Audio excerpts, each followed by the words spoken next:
Hi, my name is Lisa Richter. I'm Director of Industry Outreach and Growth for CSIA. Welcome to the Masterclass.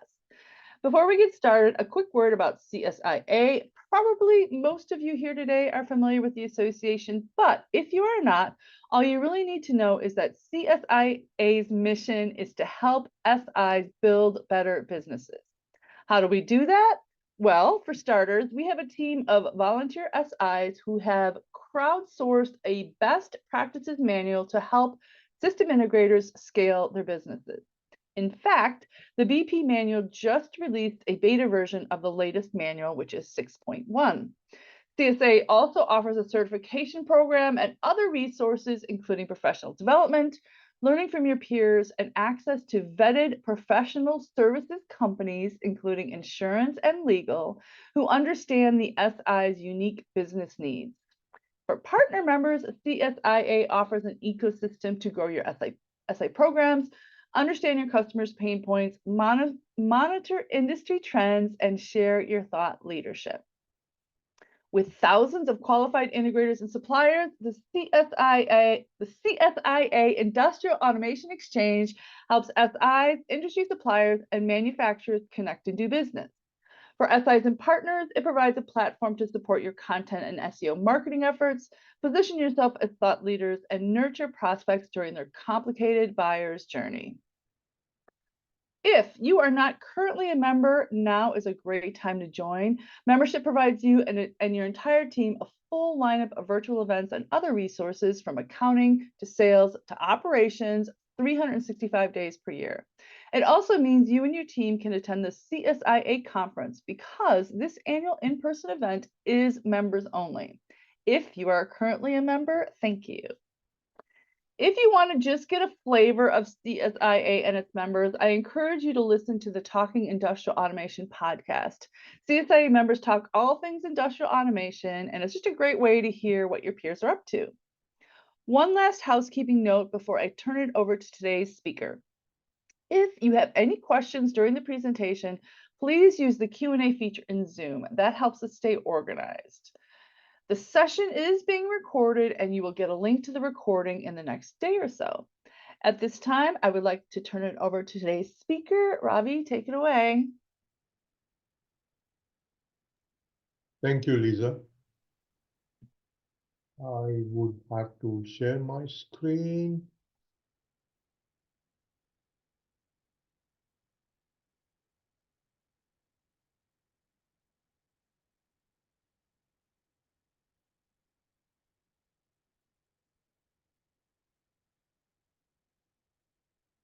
So you can see my screen. Yep, you're all good. Thank you.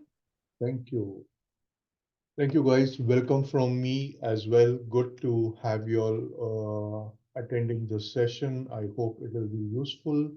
And I'm going to just start getting into the agenda, what I'm going to cover, a brief background on Stahl, uh, in case you do not know us already.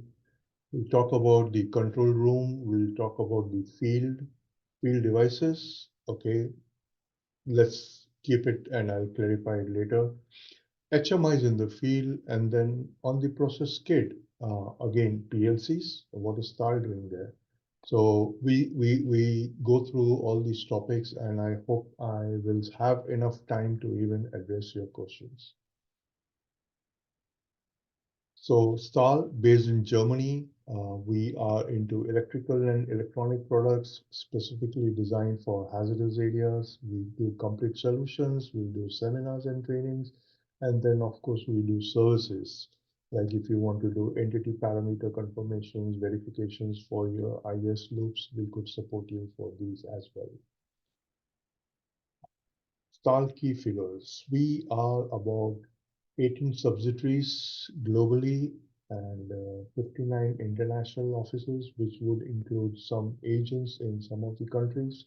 About 330 million euros, around 350, 360 million dollars, based on the preliminary figures we have released on February 15. And of course, we have about 1,721 colleagues. That's a large number for me to remember everybody, but I do know a quite good number of them. So going further, that's our CEO, which basically expressing what is Stahl's purpose and Stahl's employees' purpose. We want to guarantee the safe operations of your electrical systems, including automation, in the areas which are exposed to hazardous gases or dust. And we try to see and ensure that it is done in basically across the world, ICX ATEX in Europe, Asia, and some parts with NEC in the Middle East, and then of course NEC here in the US. I will go into the details of control room and what exactly am I trying to communicate when you're looking at migration, when you're looking at upgrades, basically. So Stahl has multiple products which have been historically been in the market. They still work. There's absolutely no problem there. But if you're doing a planned maintenance and you don't want to be surprised when the systems are suddenly dropping dead, would suggest that you plan ahead and prepare for the migration. The oldest one, the ICS 1000, and I'm just showing this as an example that what we can do. These are basically the rack 19-inch rack modules which were there very early in the history, which we could replace with a single module, or you could replace the whole rack with this, or you could even replace the rack and have a pack carrier, the solution that we could share with you if you are interested in migrating completely.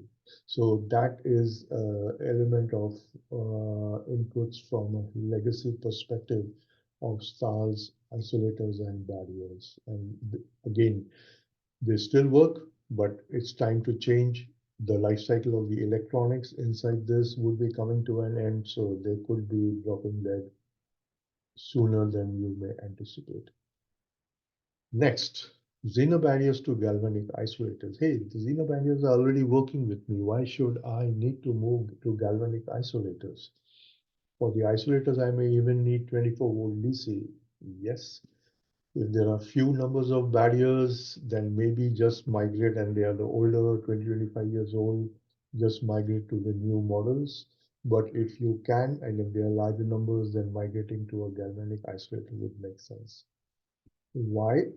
Because the guidebook says that. If you look at the NEC 504 standard and in conjunction with the recommended practice 1206, it says that you need to ensure that the bonding and the grounding hardware is not corroded. You need to inspect every time you are, in fact, having your regular maintenance shutdowns.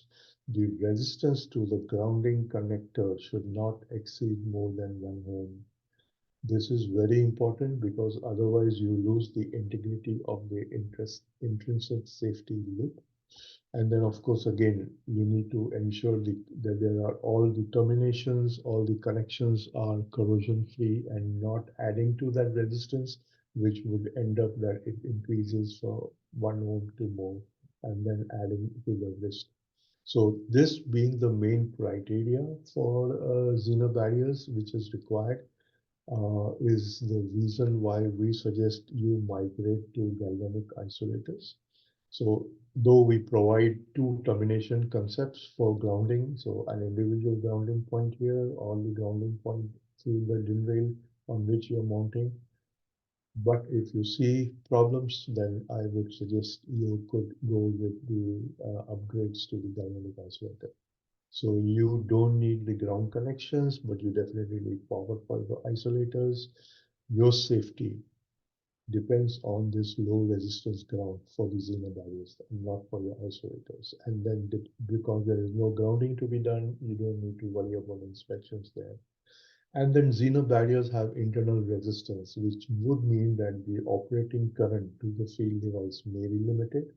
And in that case, when you are changing field devices because of failures or migrations over there, you may have to ensure that your Xena barrier is compatible. But if you have a galvanic isolator, then you are, I would say, 99.9% free from that risk that the power may not be enough to drive the device, the field device. So check it out if this is useful for you, and be happy to support you if you're looking for solutions over there. Now, if we are looking to upgrade the control room, in the control room, like now, considering an example that you're doing a revamp, a complete revamp, what would that entail for you? You have this typical structure in a control room. You have the I/O panels, the barrier panel, and then the marshalling termination panel. And then from here, it goes into your field to the field termination junction boxes to your field devices. It's a large footprint in your control room. That means construction cost. It definitely means you're adding power, you're consuming more power, specifically at least the air conditioning, heating loads, beyond the other aspects of IOs and barriers and all those power consumptions. And then you are consuming a lot of metal, stainless steel, copper cable. Of course, from today's world perspective, if you want to be environmentally friendly, this could be an element where you could try to get some reduction over there. And then, of course, labor, talent, which is very much in shortage. You need to have all those terminations and those interconnections, which are also prone to human errors.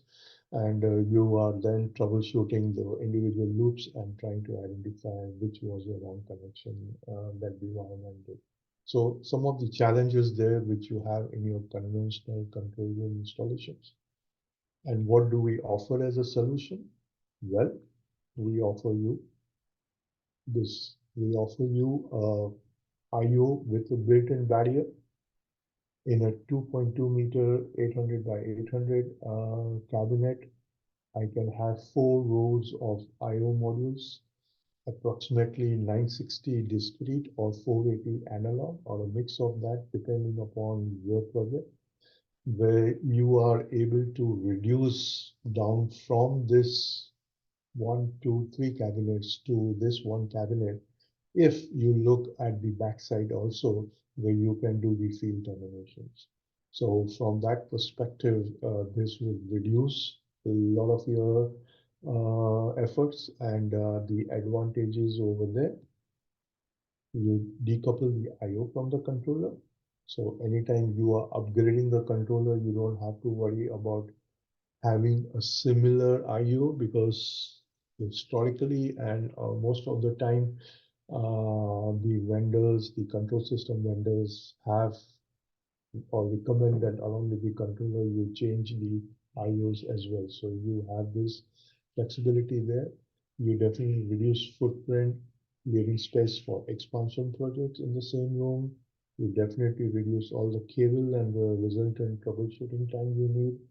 Your heat dissipation goes down because you have IOs and barriers in a single package, which also means that you are consuming less power. So for an example, 10,000 analog input signals, all are two wire.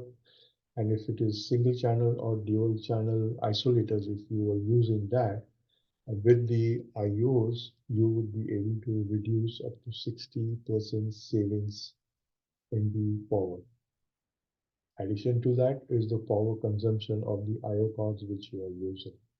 So this is definitely a good goal to go back to your management, to your customers. Hey, not only can I solve your problem, but I can save you money in your operation cost. And I'm sure your customers will never say no to that.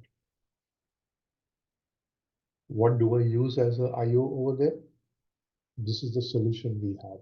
We have a CPU with a power supply, and definitely you may be looking at the element. Why did I say CPU? Well, it is communication processing unit, not central processing unit, which we'll talk about later. You can do a 3-slot version or even the 4-slot version, where you can have redundant power supplies and redundant communication interfaces. You could have IS signals which are coming from div 1, div 2, zone 1, zone 2, or you could even have non-incentive inputs which could also be connected to the same IO bus. So that gives you the flexibility that you can put everything in a single control panel. You definitely have flexibility there. In another aspect, you can see this yellow blurbs probably on your screen. Basically, it is a dip switch. It allows me to select a protocol from Profibus DP to Profinet to Ethernet IP to Modbus TCP IP. One element, again looking into the future, into migrations. If today your controller system is working on Profibus DP, you could connect this IO racks to on the Profibus DP, and tomorrow you are upgrading the controller to Profinet or even maybe Ethernet IP. You only have to change this dip switch, add the GSDML file or the EDS file, and then that controller can start communicating to this IO panel. Basically, ensuring that you have decoupled the IO from the controller, ensuring you that you are able to continue with the same IOs that you are running from the last 20, 25 years. Typically, IOs do not fail. IOs don't need to be replaced. The CPUs, the controllers definitely have to be upgraded. The softwares definitely need upgradation. And that is where the challenge comes when you want to upgrade the CPUs, the softwares. You end up trying to go along with your control system vendor to even change the IOs. This solution from Stahl will ensure that you don't end in that situation. Some of the IO ranges, great. Ravi, you have a solution, but can it cover all my IOs requirements? Yes, you can. Digital output for those solenoid valves, digital input output, soft configurable. I can configure them as input or output. Similarly for the non-IS, similarly for the analog, 8-channel, analog with intrinsic safety, 8-channel. So that ensures that I can configure them as input output. If I need that 20% spares, I need to plan for that. I can just add one IO and then configure or program it as the demand arises. That gives me that flexibility. Or when you're building up, you can always have one AI module, one module as a AI, one module as a AO, and then the third module, depending on the last number of signals left over, you could configure them as AI, AO. So a lot of flexibility for you in terms of last minute changes that you may endure in your project. Then, of course, temperature inputs, and then the capability to drive high voltage outputs right up to 230 volt to amperes. So that's the flexibility we do have for the IO modules for you to be able to migrate to Stahl's solution. Okay, I'm looking for plant expansion. Maybe not I'm not doing the IO or the control room upgrade, but I'm just looking at plant expansion. What do I do? I have this already in place. I only have space probably in the CPU panel to add some communication cards, and then I can have IOs sitting in the field. Division 1, from a hazardous area perspective, in a 760 by 760, I can do 128 discrete or 64 analog. Or in a div 2 or even a safe area. In today's world, every safe area product is also certified with div 2 certification being non-incentive. And then I can take care of 128 analog or 256 signals, digital signals, discrete signals. And here you can see that I have IS and non-IS separate in a channel there, but I have a single controller to work with. I don't have to worry about it. So if you need any of these solutions, we are happy to provide you the devices and you can build the panels yourself and go from there. So that is the solution where you can then move the IOs in the field. You can very much move the IOs in the hazardous areas also, no limitations over there. You have temperature ranges for the div 2 solutions from -40 F to 167 F. For the division one, a little bit of restrictions. It goes only up to minus 20F to around 155F. So this is a limitation because of the heat generation of the devices inside, and we don't want enough heat on the side walls of the enclosure that it triggers an explosive gas. So from that perspective, the energy is limited over there and the temperature and the ratings are limited. That's the range what you could do with zone 1, zone 2, or div 1, div 2. We do have the Profibus DP versions, the Ethernet versions for the div 1, and then the div 2, zone 1 solutions, which, as I said, with this yellow blurb, the dip switch, you could switch from one to another. They all have intrinsically safe power supply, so I can do hot swap. The I/O modules are also with intrinsic safety. Again, you can do hot swap. That doesn't mean you don't follow the SOP of doing a gas detection, but from the perspective of quick repair, you could do this much more easier to be able to remove that connector, remove the I/O module using this handle, and then you are able to replace it with a newer version. You will see some difference here. There is a red color out over here, and there is a blue color over here. What's the difference? Well, this is the older module, and this is the newer module. And you can see the footprints are the same. So that is the form fit factor. I can remove this old module, put this a new module, connect the termination, and I'm good to run in a minimum mode. That is, all the new features of this newer module will not be in play, but the older features compatible with the old module are still running. So from the perspective, Stahl has taken care of migration for our own products to see that the customers, the end users, your customers do not have any challenges in terms of migration. Yes, that means less business for you and me, but I think a satisfied end user customer would be a loyal customer to you.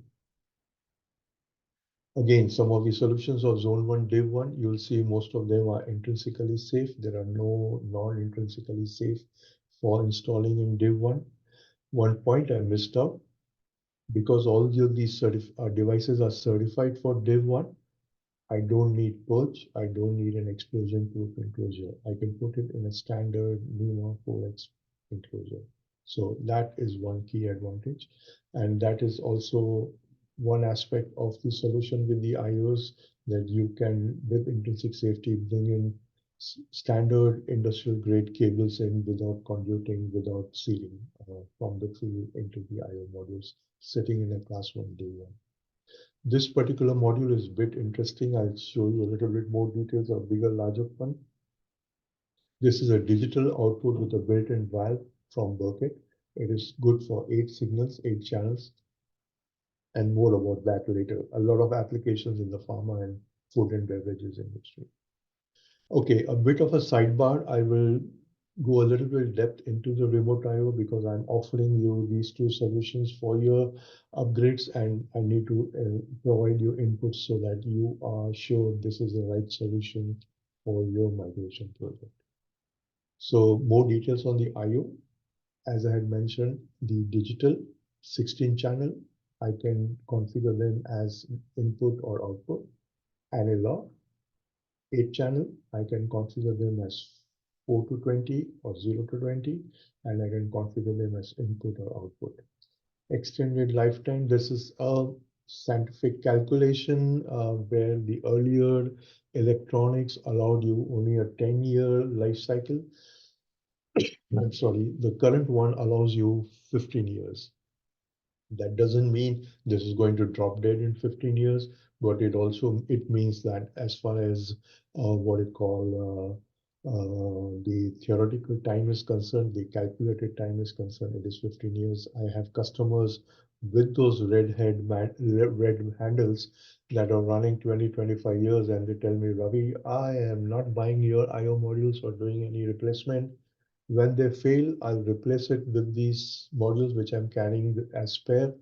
And because they can run compatible backward compatible with my old CPU. I don't have to worry about anything. Well, my sales guy is not happy, but my customer, the end user, is very happy.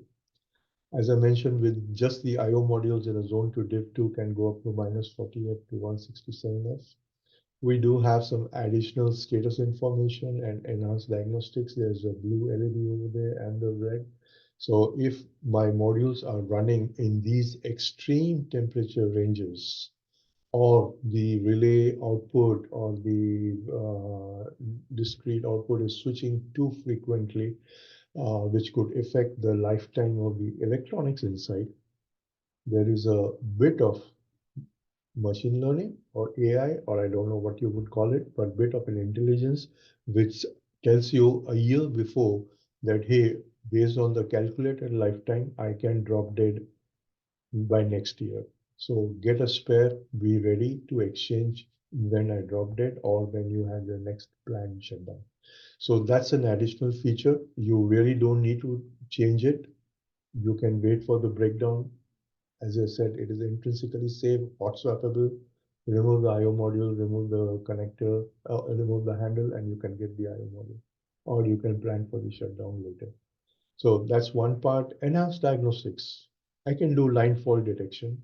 I can do short circuit or open, and it goes back into your alarm manager as a status signal telling you, hey, this particular rack, this particular IO module, this particular signal, this particular tag is cable is having a problem. Please go and investigate. I am not getting a signal there. So very much sitting in the control room, you can monitor the cable breaks, short circuits, and do operation maintenance. One element of the diagnostics is also that my analog modules are hard transparent and they use the FDT DTM technology, where again sitting remotely you can access the field device data and you can also see the performance of the IO on your FTT frame sitting in your control room. So that's another element of diagnostics you can do. Optimize, yeah, basically, we do 16 modules per communication interface for Zone 2, Div 2, and 8 modules for Div 1. It is 100% downward compatible, as I mentioned, and then with multi-channels, with an element of multiple channels, configurable multiple channels, you can find it very cost effective to the single channel solutions which are available also in the marketplace. I'm not monitoring the questions now, so at the end of the session, Lisa will help me answer those questions. So please bear with me. I just saw something coming up in the chat and the Q&A. The digital output model, which I talked about earlier, 8 channels, 3x2 solenoid valves, all installable in Zone 1, Div 1, and Zone 2, Div 2. No need of a wall island. You can plonk this directly into your remote IO panel. One another aspect, if I have these IOs on a skid and now the operator has gone and he's finding something going wrong, he's trying to raise somebody in the control room using his walkie-talkie, but he's not getting an answer. He can just use the emergency stop locally and switch off the outputs, send back a message to the control room that somebody has done this manual stop, and this is classified as a SIL2 application. We do not do SIL 3. So just for your information that no safety systems, no ESD systems, no fire and gas systems, please. Hopefully in the future, some years, maybe by the time I've retired, you would find a solution, but not now.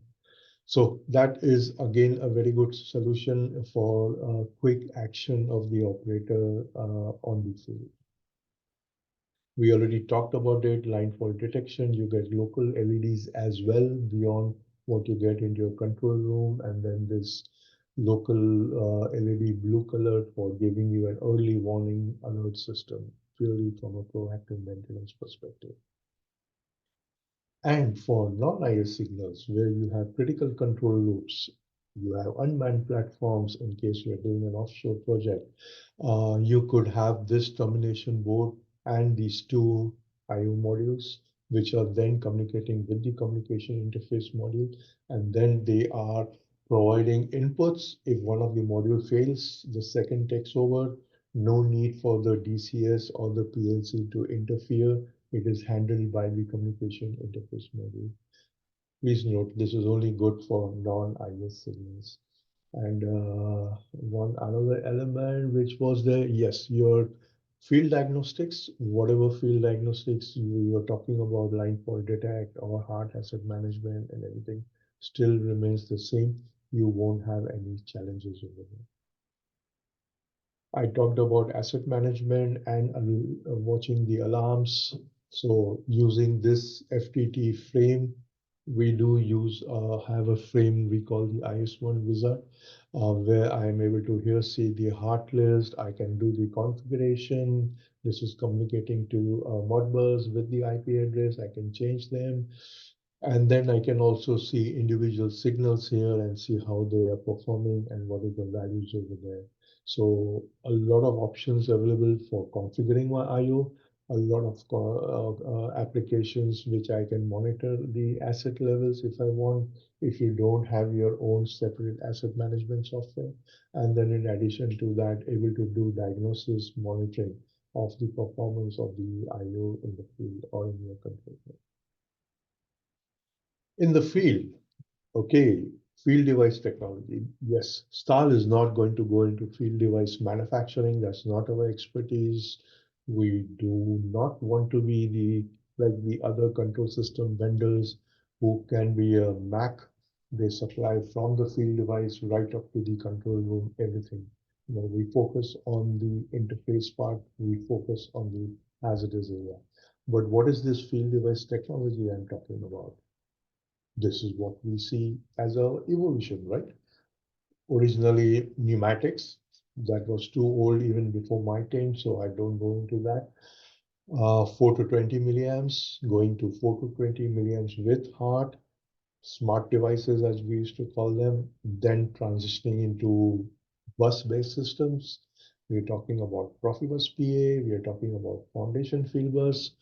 They were all based on this standard 61158, and this was only 31.25 kbps.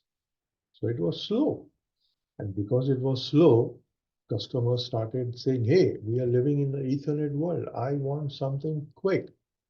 And now this technology is available, Ethernet APL, for the hazardous area, for the classified areas. You can definitely run single pair Ethernet in the safe areas, but here we are talking about hazardous areas with all the protocols, Profinet, Hot IP, OPC and Ethernet IP. So same physical layer, and I'll explain a little bit better later on, which can run all these protocols. And what does Star offer you as a solution?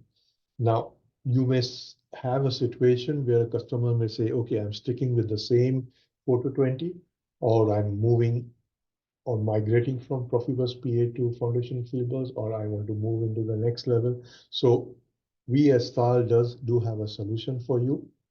The analog, the 4 to 20, you saw my remote IOs. They are good to connect to these devices. And then for Profibus PA and Ethernet APL, which is a bus system or digital signals, I have a product now for you. For Profibus PA, yes. Foundation Field Bus, this is under works right now. The Fieldcom group is working on it.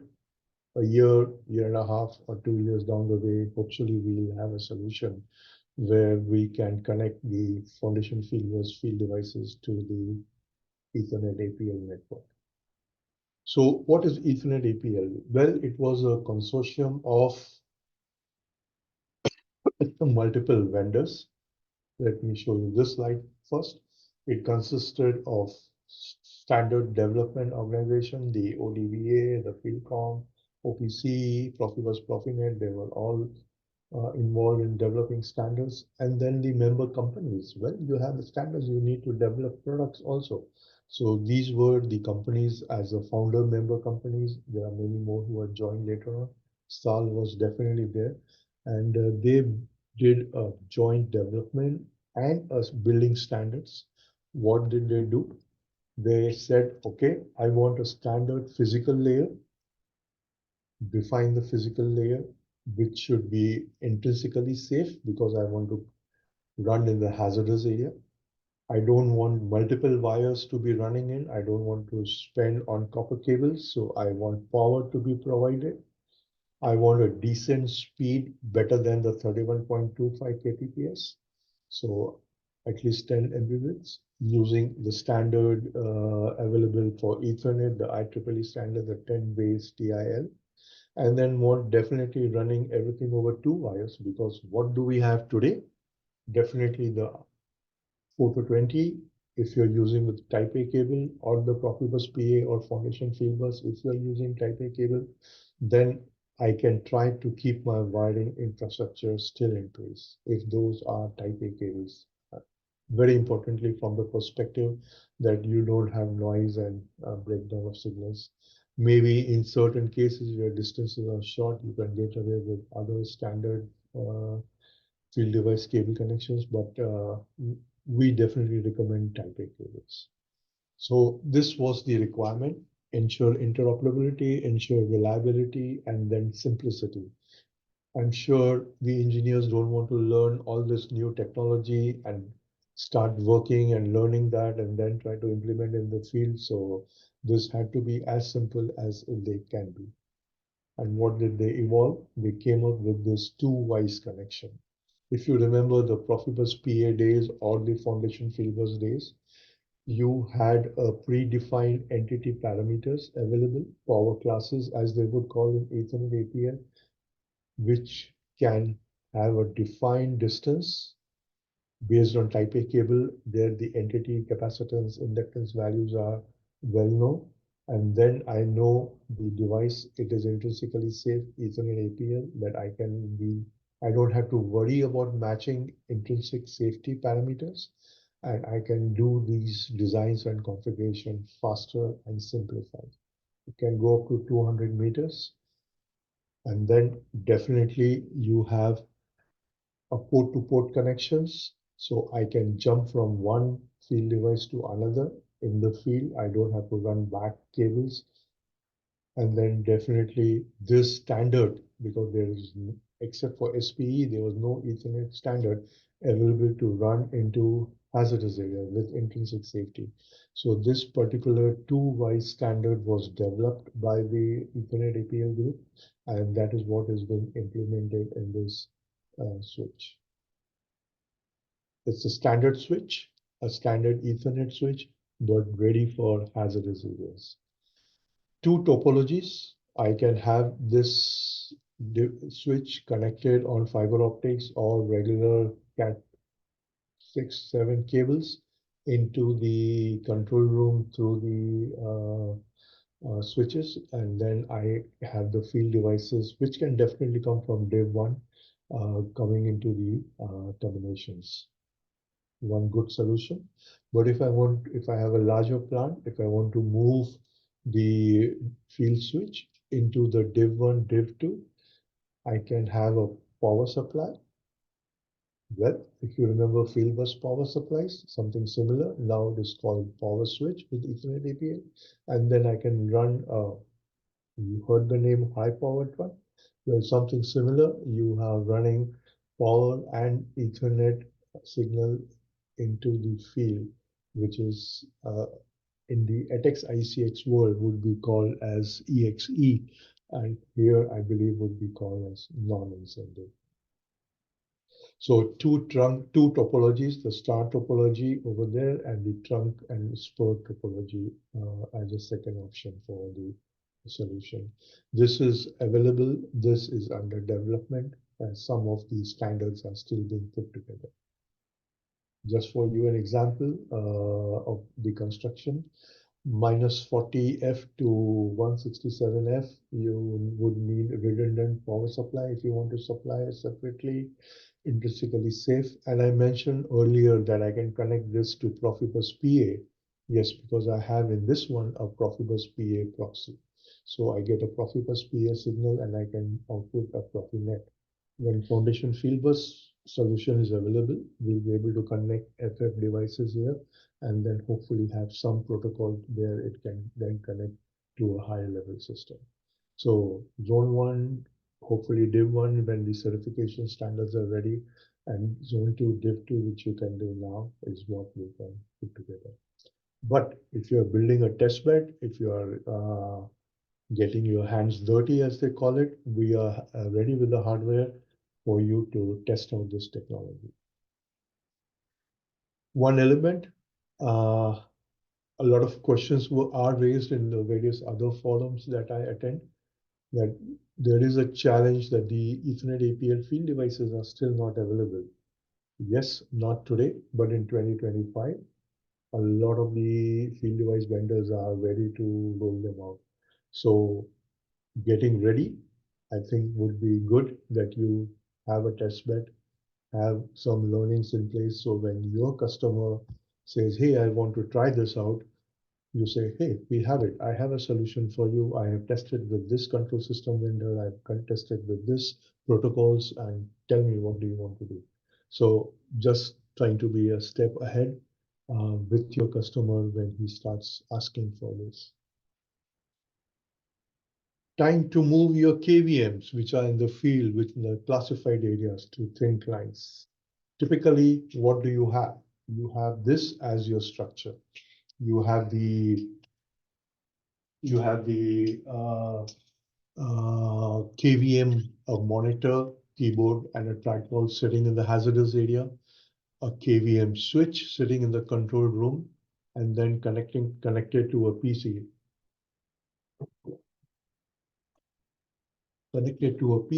on the background. So point-to-point connection, the standard technology. In those days, even we did it, no questions there. But now a lot of things are moving into thin client. I don't need that KVM switch in between. I can take a thin client solution or a workstation straight into the Ethernet network, which is out in the plant. So I really don't need a KVM and that PC in between. So that is the advantage there. Basically, one element of the advantage, you have too many components in the KVM station solution. That gets reduced to only one, the thin client, basically reducing your risk of what you call failures, redundancy capability for the communication for the Ethernet network. No, this is point to point. Here with the thin client, yes, you can do it with a dual Ethernet. Interoperable? No. If I have a KVM switch from one, it matches only with the monitor of the same make and brand. I cannot do match and mix. And today, in this new world of what we have already experienced of COVID and supply chain disruption, you need that flexibility where if you don't get something from one vendor and a second vendor product is available, you should be able to use it. So then with a thin client, you have that advantage. You can definitely connect to TCP/IP, and as I said, that is a one point to point, whereas definitely with thin client you can do. And then if you want to upgrade, you have an older one with Windows 9, you want to go to Windows 11, the software is available, or your server got updated. What about the update I have to do on the KVM or the KVM monitor? I have to do it manually. But in terms of in a situation with a thin client, I can do it remotely from the control room. So that's again a key advantage in terms of today, what they call system orchestration, about which I will definitely talk later. So it's time to move. Another migration opportunity for you to talk to your customer and to tell him, hey, I have a better solution for the classified areas and how to resolve it and what ways you can do it. Stahl is again happy to support you. Some of the brands that we have, I won't say brand model names, Orca and Shark. Our guys back in Germany are very marine friendly, who have branded or modeled solutions available behind some marine life. So this would be a good solution for indoor, for field as well, if you are in a moderate climate, because this is -20 to about +55 degrees, all in the control room. In a stainless steel enclosure, this could be good for a clean room application in a pharma or food beverages. Modular, because of these two boxes, what we call the E-box, electronic box, and the display box. You could have the same display box, and today you have an upgrade of the available processor. You can just remove this, put the new one, and you are able to start using it. Similarly, the solution for the offshore, for the outdoor, for the rugged environment, this doesn't need an enclosure. It is already IP65 rated, and then definitely available with a keyboard and a sunshade there. But of course, this also has a sunscreen. I would say a sun-readable display. So you can visibly see the text when you are outdoors. This sunshade is good even to cover it in case in the field you're doing other works and you're afraid somebody hits a pipe when they are moving it around onto the HMI screen and break it. So this is kind of a protection cover, and it doubles up as a sunshade as well. But you don't need that big sun cover or a shack to put your HMI so that you can read it better. You would have experienced it with your mobiles. On the thin client technology, we can do Thin Manager, we can do IGL OS, and then of course Microsoft Advocate. So any of these applications we can work with. Next, I did scare you with PLCs, with PLCs and what Stahl is trying to do. Basically, one part of all the projects that you would be facing with migration would be your skid base. There has been modular automation or modular skid construction going on for the last 25, 30, 40 years. And some of these skids like water, like utilities were all gas plants were all built around skids. So when you are looking at a migration for PLCs, we are there. Stahl is there for you. So you would be able to get solutions out over there. And I jump into it, what we can do. Long years, you saw my earlier screen about the barriers isolators. Similarly, for IOs, we have been manufacturing or building designs from 1987. We even donated the technology of an intrinsically safe Ethernet or intrinsically safe Profibus DP to the Profibus organization to grow that technology and adopt it into the hazardous area world. We were the first with Ethernet solutions. We are now ready for the new world and the new technologies. And what instigated us? This was something we started off in 2015, 2016 with ExxonMobil, and they had a big migration cost budget to be planned for 10 years. When with a couple of the control system vendors, they came to a shock and said, wow, if we have to do this, it is going to be a costly exercise, and how or what is the solution to this? The management were definitely not happy to spend that much money. They wanted to spend money on optimizing assets and not having to invest on just trying to keep the plant running. So they are concerned, and ExxonMobil technology or R&D teams, R&D technology teams were asked to look for a solution. And they had then signed up together with Lockheed Martin to do a proof of concept, which was done in 2017. And then parallelly, they also took part or partnered with Open Group to set up the OPA forum. How many of us are there? If I remember correctly, it's around 140 or 150 plus. I have lost count. You can see a lot of the end users. You can see a lot of the DCS PLC vendors, and then of course Stahl is there, part of it, and contributing with its technology, because starting off, as you can see, is one of the process industries, and with the process industries is hazardous areas, some percentage, and we need to be there for our customers with the solutions that OPAF throws in. I'm sorry. OPAF has a solutions or an ecosystem which is planned, where you still have the end user, where you still have the integrator, but as you can see, there are separate software and hardware vendors role. With the hardware, our IS1 Plus is the same hardware, proven in use, rugged, good for hazardous area. And then they talked about standard-driven open software. 1131, we work with these brands. 1499, we work with UAO.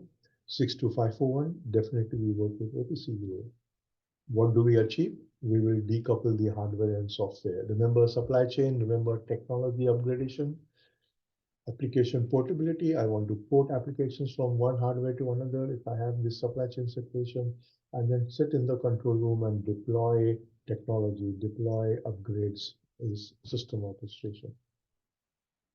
Stahl is ready with your solutions. Stahl is ready with the products there. What can we do with our products? As an IO with OPC UA, we can connect to this open connectivity framework.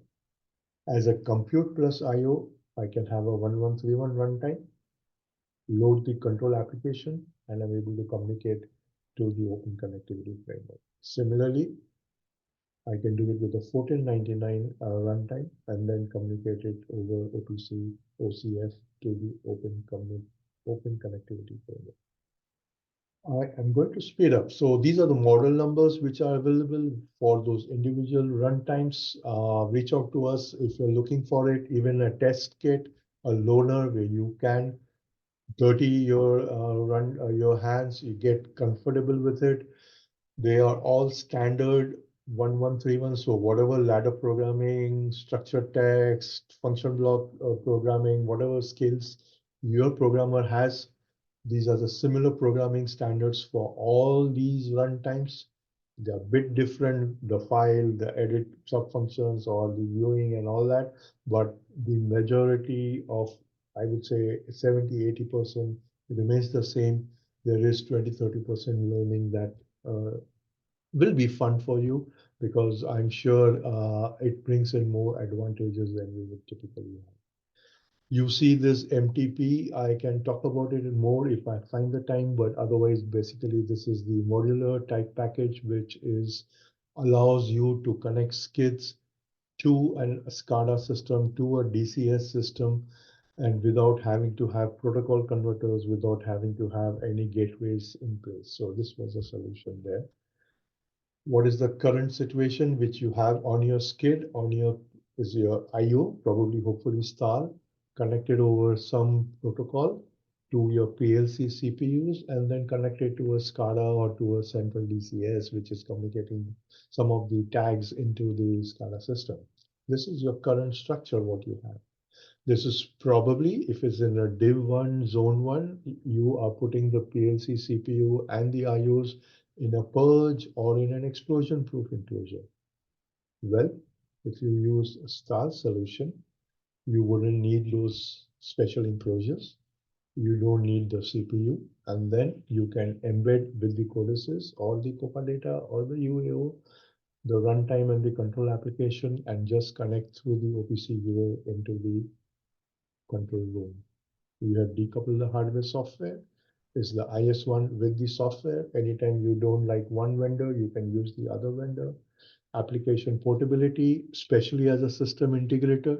If you have developed a water treatment plant project, and that water treatment plant is being used by a customer in a non-hazardous area industry, but the next project you get is in a hazardous area application industry, you can use the same hardware. Hopefully you will select Stahl, but you can move that same code into this application and then just have to fine tune if there are some special needs over there.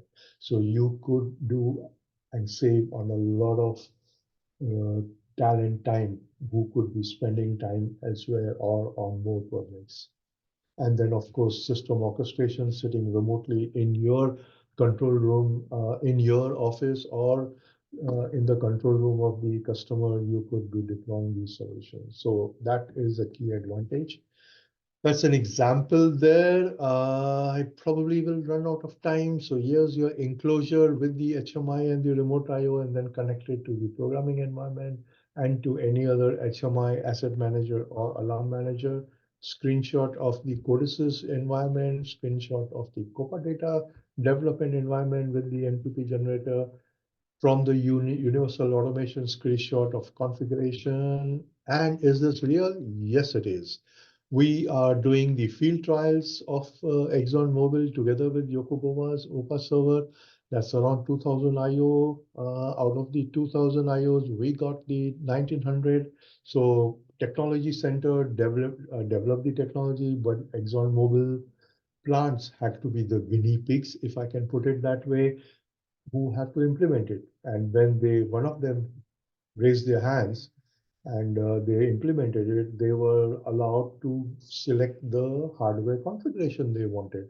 And among all the vendors, they said, okay, we'll use Stahl for the IOs. So that is where we won their confidence. So a great pat on the back on my R&D team for developing a very good product. Then we also have Aramco, Georgia Pacific with UAO, and then Equinor, Petronas with Copa. So Copa is an association.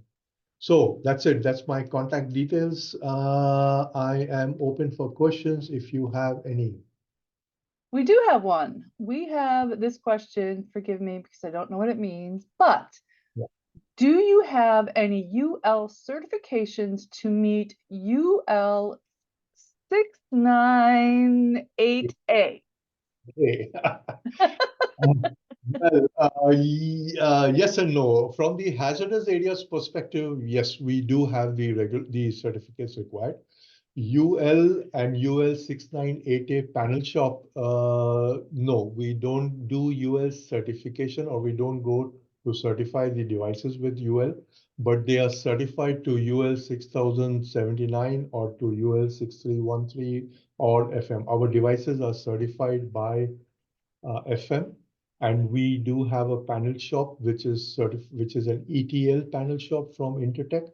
So we can certify a complete solution if you want us to certify and provide you a complete solution. Otherwise, Intertech can do it also for you as a third party. If you want us to build and give you a certified panel, we can give you with an ETL certificate. The certification, which would typically cost you $5,000, $10,000, we do it at no cost. Thank you, David, for your question. If you want, you can reach out to me to contact later. Next question. Can the IO talk OPC UA2? Yes, as a remote IO, I have a second port. Let me see. I may not have a slide. The Ethernet version of my 9442 has two Ethernet ports. So one Ethernet port I can connect to the control system to over Ethernet IP or Profinet, but the second port has an OPC UA. So I can have it accessible to any third-party software, have it accessible to cloud. But remember, it is a diode. It is not allowing you to sit and control any parameters into that IO. You will not be able to do that. That right remains with the control system operator. I hope I answered that question well. All right, final question. What is the protection method for HMI in Div1, or is it DIV1? Div1, yeah. So HMIs, they have a lot of energy, cannot be made all intrinsically safe. So in that case, we need what is called purge products. So we package it into a purge uh, enclosure, which you can put into a division 1 area. Okay, great. Well, my colleague Karina is going to put up my last couple of slides as we wrap this up today. Thank And you. thank you, Ravi. On behalf of CSA, I would like to thank Ravi, our speaker for this informative discussion. I would also like to thank R Stahl for sponsoring the event, and of course, thank you for attending. Be sure to bookmark the CSIA event calendar so you don't miss any upcoming events. And that's a wrap. Once again, thank you for joining us and have a great day. And we are there at the conference, so come out and meet us also. Thank you.